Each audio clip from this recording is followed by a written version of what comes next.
چې چا مو بې ځایه صفتونه کول او هغه څه چې په تاسو کې نه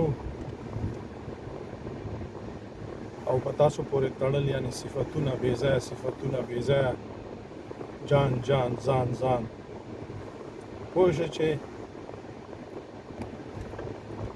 پام یې درته ښخ کړی دی. بې ځایه ځانونه په مه خورئ، بې ځایه په تېروځئ مه، او هر غلط کار چې کوئ درته نه وایي چې دا دې بد وکړل. زه تل هغه خبرې کوم چې په ما تېرې شوي وي.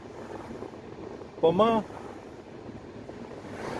څلور په دې خپل ژوند کې داسې سلام خو تېرېږي، یو شی یو ټک درکړه زه خیر دی، خبره نه ده.